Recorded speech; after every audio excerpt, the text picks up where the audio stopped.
Donc le dossier 2 de cette conférence d'orthopédie de D4. Alors, vous êtes amené à voir Monsieur Z aux urgences. Il s'agit d'un jeune homme de 27 ans qui est footballeur professionnel. Donc c'est un sportif de haut niveau, pensez-y. Ça va avoir un intérêt dans ce dossier, sinon on ne vous le préciserait pas. Lors d'un entraînement, il s'est fait très mal au genou, d'accord? Donc c'est pendant un entraînement, c'est un footballeur professionnel, c'est donc un accident de travail, jusqu'à preuve du contraire. Votre interrogatoire ne retrouve aucun antécédent particulier. Monsieur Z n'arrive pas à poser le pied par terre et votre examen clinique met en évidence un volumineux épanchement du genou droit. Alors, donc la première question, quel est votre diagnostic le plus probable? Quelle est votre conduite à tenir aux urgences? Okay, donc il s'est fait un épanchement du genou droit post-traumatique en jouant au foot. Donc a priori c'est une entorse grave du genou. Qu'est-ce que c'est une entorse grave du genou? C'est une rupture traumatique du LCA avec plus ou moins une lésion méniscale associée. Donc, quelle va être votre conduite à tenir aux urgences? D'abord, il faut éliminer une fracture, d'accord? Parce que vous n'allez pas vous amuser à tester un genou s'il y a une fracture d'une part, et vous n'allez pas non plus vous amuser à laisser repartir un patient avec un traitement d'entorse si jamais il a une fracture du plateau tibial. Donc, vous faites une radio du genou droit de face et de profil pour éliminer une éventuelle fracture. Ensuite, le traitement, c'est le traitement d'une entorse. Donc, c'est un traitement ambulatoire, un traitement orthopédique. N'oubliez jamais de préciser fonctionnel, orthopédique, chirurgical. Ici, il s'agit d'un traitement orthopédique avec le protocole grec ou RICE, comme vous voulez. Donc, glaçage, repos, élévation, contention. Donc, glaçage, hop, voilà, le glaçage, le repos avec appui si possible. S'il n'a pas d'appui, n'oubliez pas les anticoagulants. Okay, donc glaçage, repos, élévation, surélévation du membre. Et enfin, la contention par une attelle antalgique. Il va avoir mal, n'oubliez pas de lui donner ce qu'il faut pour la douleur. En général, on donne des AINS, vous pouvez aussi mettre des antalgiques. C'est un accident de travail, comme on l'a dit, il va y avoir un arrêt de travail. Et le testing est impossible en général aux urgences parce qu'ils ont trop mal au genou, il y a l'épanchement, on ne peut rien faire, rien voir. Donc on programme une consultation à J15, éventuellement avec une IRM du genou droit, pour pouvoir examiner le genou. Donc là, vous revoyez Monsieur Z 15 jours plus tard avec son genou qui a nettement dégonflé et la douleur est moins importante. Donc on va pouvoir examiner son genou maintenant. Donc détaillez votre examen clinique. Donc l'examen clinique du genou, c'est une question de cours. Alors c'est toujours la même chose. D'abord vous allez rechercher un épanchement articulaire avec le choc rotulien. Vous allez rechercher une lésion des ligaments latéraux, donc vous allez tester le genou en varus et valgus forcé. Vous allez rechercher une laxité. Ensuite, vous allez rechercher une atteinte du ligament croisé antérieur. Comment on fait ça? On recherche un tiroir antérieur, donc avec un arrêt mou à 20 degrés de flexion. Ça, vous le connaissez tous, c'est le test de Lachman. Et vous allez rechercher aussi un arrêt à 90 degrés de flexion. Vous pouvez rechercher un ressaut aussi avec le jerk test. Et enfin, vous allez examiner le genou à la recherche d'un syndrome méniscal et rechercher une lésion du ménisque associée.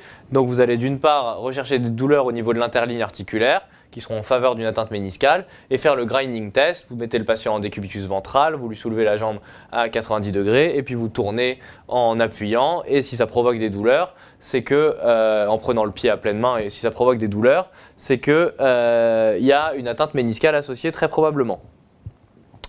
Donc question 3, on vous a ramené l'IRM, décrivez-la. Donc voilà, donc c'est une IRM de genou, c'est toujours pareil à chaque fois que vous décrivez un examen complémentaire. Il faut d'abord dire ce que c'est comme examen.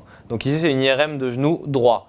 On vous demande la séquence en général dans les IRM, c'est très difficile pour les genoux, surtout en phase traumatique. Ici, vous imaginez qu'il va y avoir de l'œdème, de l'épanchement, donc de l'eau. Vous voyez que l'image est toute blanche, donc l'eau est blanche en T2. C'est probablement une séquence T2, d'autant plus que c'est peu en faveur d'un T1 injecté avec du GADO, parce qu'on on injecte très rarement, enfin jamais pour ainsi dire, les genoux traumatiques.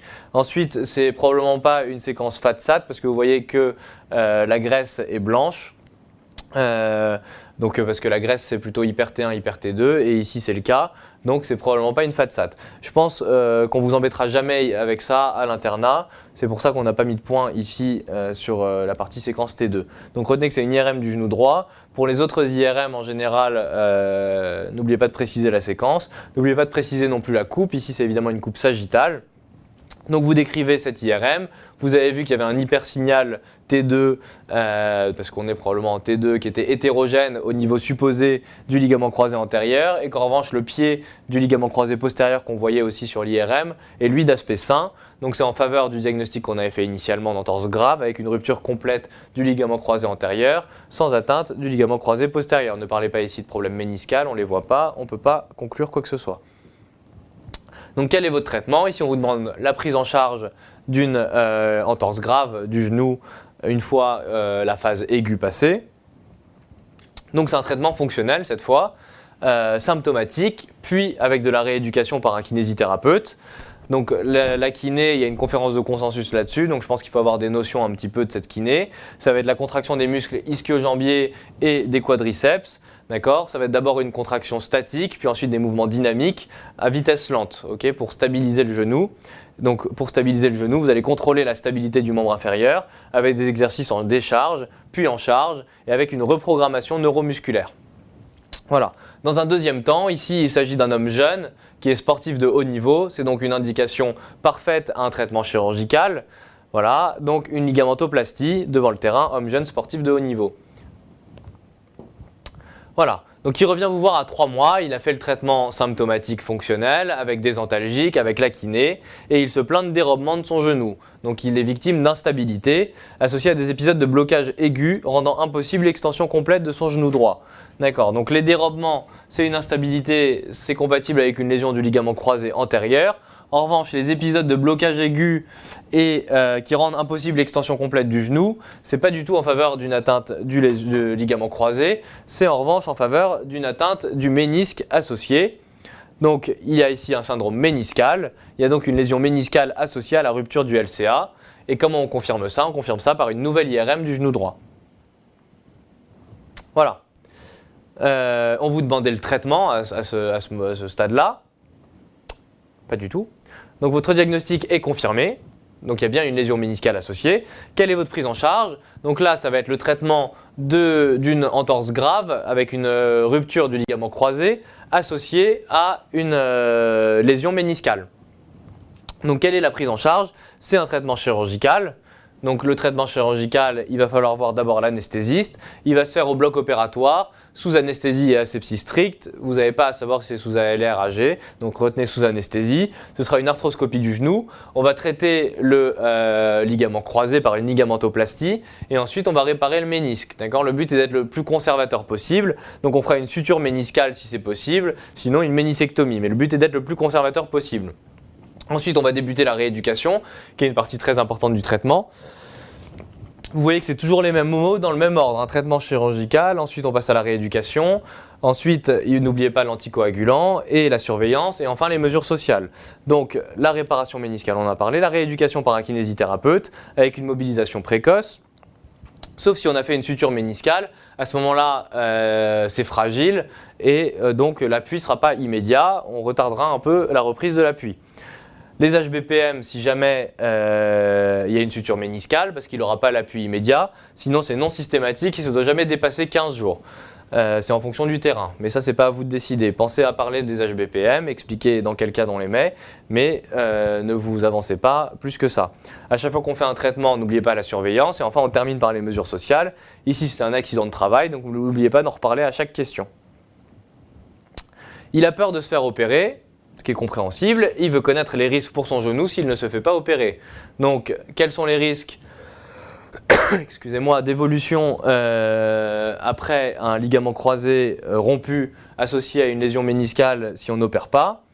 Donc à chaque fois qu'on vous demande une information à un patient, c'est une information qui est claire, loyale et adaptée. Okay, je ne sais pas si ça sert vraiment de mettre cette phrase, mais vos voisins en tout cas la mettront. Si elle rapporte un poids, ils auront les points, pas vous, donc mettez-la tout le temps. Les risques en l'absence d'intervention, c'est d'une part une instabilité chronique. Ensuite, des épisodes d'épanchement récidivant du genou, donc une hydarthrose du genou. Ensuite, une aggravation de la lésion méniscale parce que ça va continuer à frotter. Et enfin, si on ne fait rien, on aura une gonarthrose fémorotibiale précoce. Voilà. Donc vos arguments l'ont convaincu, il accepte l'opération. L'opération se déroule sans problème particulier, mais il revient une semaine plus tard aux urgences avec un genou qui est douloureux et qui l'empêche de dormir. Donc c'est des douleurs nocturnes insomniantes. ok, à une semaine d'une opération. Donc là, on s'oriente vers un problème septique. Son genou est très gonflé, la mobilisation de celui-ci lui fait mal. Donc ça, c'est en faveur d'une arthrite. Il a horriblement mal. Voilà, vous retirez les pansements et qu'est-ce que vous voyez? Un écoulement sale. Donc là, on a tous les arguments pour une arthrite. Quel diagnostic suspectez-vous? Sur quels arguments? Donc c'est une infection nosocomiale, c'est une arthrite septique du genou droit. Pourquoi? Devant l'anamnèse, on a une semaine d'une arthroscopie de genou, par argument de fréquence, par argument de gravité. Okay, c'est très très grave, une arthrite septique de genou, ça peut détruire son genou et puis ça peut entraîner une septicémie et un choc septique. Donc n'oubliez pas l'argument de gravité. Et enfin la clinique, c'était évident, on en a parlé au moment de l'énoncé. Quelle va alors être votre prise en charge? Donc la prise en charge d'une arthrite septique, c'est une urgence diagnostique et thérapeutique. Donc il faut confirmer le diagnostic, on ne l'a pas confirmé encore. Comment on le confirme? Donc la clinique, on l'a vu dans l'énoncé. Donc la confirmation diagnostique, elle va être paraclinique cette fois. Donc avec une NUM, une CRP à la recherche d'un syndrome inflammatoire biologique. Vous allez évidemment faire des hémocultures pour rechercher une septicémie. Il est fébrile, donc pensez aux hémocultures. La ponction de genou, il a un épanchement du genou. Il faut le ponctionner pour voir s'il y a des germes, pour identifier les germes et pour rechercher des résistances. Donc envoi en bactériaux pour un examen direct et une mise en culture avec un antibiogramme. Et enfin, la radio du genou droit pour rechercher des signes d'arthrite à la radio. Donc ça, c'était la confirmation diagnostique. Maintenant, la partie thérapeutique. Donc on va évidemment hospitaliser ce patient en urgence, en orthopédie. À chaque fois qu'on hospitalise quelqu'un en orthopédie, vous ne vous posez pas de questions, vous le mettez à jeun, vous appelez l'anesthésiste. Pensez aux mesures antalgiques, donc l'immobilisation antalgique et les antalgiques, donc mesures non médicamenteuses et médicamenteuses. Ici, l'urgence, avant les antalgiques, ce sera surtout de montrer au correcteur que vous allez mettre des antibiotiques tout de suite. D'accord? Les antibiotiques, c'est ça ce qui va sauver son genou. Donc vous allez faire une biantibiothérapie probabiliste qui va être parentérale à large spectre après prélèvement. Toujours à chaque fois que vous faites une antibiothérapie, c'est après les prélèvements, sinon vous risquez de décapiter le germe, n'oubliez pas ça. Secondairement adapté à l'examen direct, puis à l'antibiogramme. Ici, qu'est-ce qu'on va suspecter fortement? C'est un staphylocoque doré, donc pensez à préciser que vous allez taper sur le staphylocoque doré, donc les grammes plus. Et voilà, et les antibiotiques qu'on peut mettre pour taper sur le gramme plus à bonne diffusion articulaire et osseuse, c'est Bristopen Janta ou bien l'association fluoroquinolone rifampicine. Ensuite, une fois qu'on va le traiter, il faudra faire un lavage articulaire au bloc opératoire. Ce lavage articulaire, il sera fait à grandes eaux, voilà, 3-4 litres, et on sera au bloc opératoire, donc on pourra facilement faire des prélèvements multiples. Ensuite, une fois qu'on va avoir lavé son genou, il faudra faire de la rééducation parce qu'il aura été immobilisé, ce patient. Donc, rééducation dès l'amélioration des douleurs et disparition des signes locaux. À chaque fois qu'on débute un traitement, n'oubliez pas la surveillance. Ici, on n'en parle pas, mais n'oubliez pas. Et devant toute infection nosocomiale, pensez à la déclarer au CLIN. Voilà. Donc maintenant, il est très mécontent, ça peut se comprendre aussi. Il veut se faire indemniser. De quel recours dispose-t-il? Donc ici, c'est un aléa thérapeutique. L'infection nosocomiale, elle rentre dans les aléas thérapeutiques. Il y a deux voies pour se faire indemniser. Il y a d'une part la voie judiciaire par l'intermédiaire de l'ONIAM, l'Office national d'indemnisation des accidents médicaux. Et sinon, on peut s'arranger à l'amiable par une conciliation. Donc c'est la Commission régionale de conciliation et d'indemnisation, la CRCI, qui prend en charge ce genre de problème.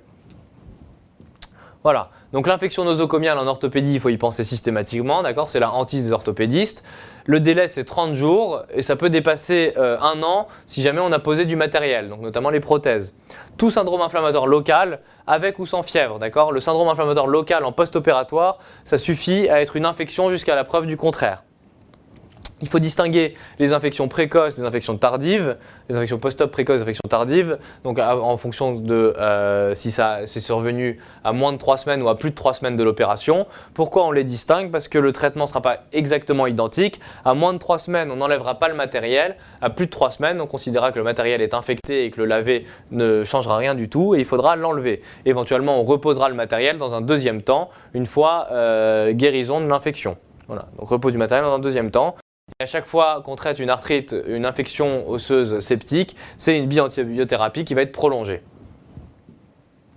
Voilà, donc les items qui ont été traités dans ce dossier, c'est d'une part l'item 257 avec les lésions ligamentaires et méniscales du genou et de la cheville, les infections nosocomiales, l'item 91, les infections ostéo-articulaires parce qu'on avait une arthrite septique et enfin l'aléa thérapeutique avec l'item 3.